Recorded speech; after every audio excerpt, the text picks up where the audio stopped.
বেহেশতের চাবি আমার মা জান্নাতের চাবি আমার মা গো বেহেশতের চাবি আমার মা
মায়ের মতো না জান্নাতের চাবি আমার মা যে দিল দুঃখ কষ্ট মায়ের এই অন্তরে তার মতো আর কত ভাগা নাই এই সংসারে ইহকাল বরকত শূন্য থাকিবে তার ঘর হইবে প্রজন্মাসী শেষ বিচারে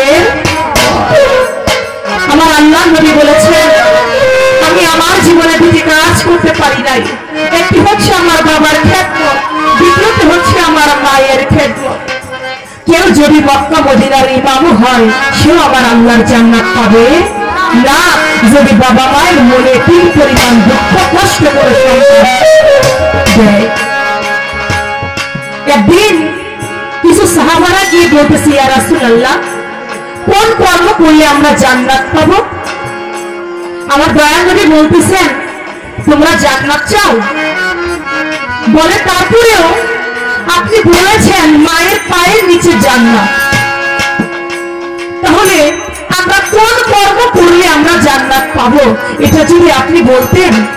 আমার দয়াল নবী বলে, শোনো, যার বাবা মা দুনিয়াতে বেঁচে আছে সে যদি তার বাবা মায়ের বৃদ্ধা আঙ্গুলের মধ্যে চুম্বন করে সে যেন জান্নাতের দরজার মধ্যে গিয়েই চুম্বন করে।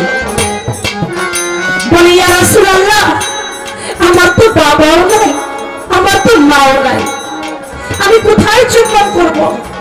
বলে, তোমার বাবা মা কেউ যদি দুনিয়াতে বেঁচে না থাকে, তোমার বাবাকে তোমার মাকে যেখানে মাটি মঞ্জুর করেছ, যে জায়গাটাতে কবর দিয়েছ, ওই কবরের মধ্যে যদি একটা চুম্বন করো তোমার জান্নাতের দরজার মধ্যে চুম্বন করা হবে। বলে, ইয়া রাসূলুল্লাহ, আজ থেকে কত বছর হলো আমার মা আমার বাবা আমাকে তিন করে ছেড়ে চলে গেছে, আমার মায়ের কবরটা তো ঠিক মতো নাই, ভেঙে গেছে, তাহলে আমি কোথায় গিয়ে চুম্বন করবো? বলে, তোমার হাত দিয়ে তুমি মাটির মধ্যে একটা দাগ দিও, ওই দাগটাকে তুমি তোমার মায়ের কবর মনে করো, ওই দাগের মধ্যে যদি তুমি একটা চুম্বন করো তাহলে তোমার জান্নাতের দরজার মধ্যে চুম্বন করা হবে। দুনিয়াতে যার মা আছে সে বড় সৌভাগ্যবান, দুনিয়াতে যার বাবা আছে সে বড় ভাগ্যবান, দুটি রক্ত যার আছে সেই তো জান্নাতের দরজার মধ্যে চুম্বন করতে পারল, যার নাই তার মতো দুঃখী পৃথিবীতে আর কেউ হইতে পারে না। মা মারা গেলে বাড়ির পাশে চাচি এসে বলে, তোর মা মারা গিয়েছে, তাকে কি হয়েছে? আমাকে তুই মা বলিস। খালা এসে বলে, তোর মা মারা গিয়েছে, কি হয়েছে? আমাকে তুই মা বলিস। ফুপু এসে বলে, মা মারা গিয়েছে, কি হয়েছে? আমাকে মা বলিস। যত মানুষকেই বাবা মা বলি না কেন, ওই মায়ের আদর কারো কাছেই পাওয়া যায় না। মায়ের ভালোবাসা দুনিয়ার মধ্যে কারো কাছেই দিলে না, তাই বলেছে তারা ফুপু কোনদিন মায়ের সমান।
ভক্তি রইল। গানে ভাষার সুরের শব্দ যদি আমার কোথাও ভুল ত্রুটি হয়ে যায় সকলে ক্ষমার দৃষ্টিতে দেখবেন, সকলে দোয়া রাখবেন, সবার দোয়া সবার কাজে লাগে। ধন্যবাদ।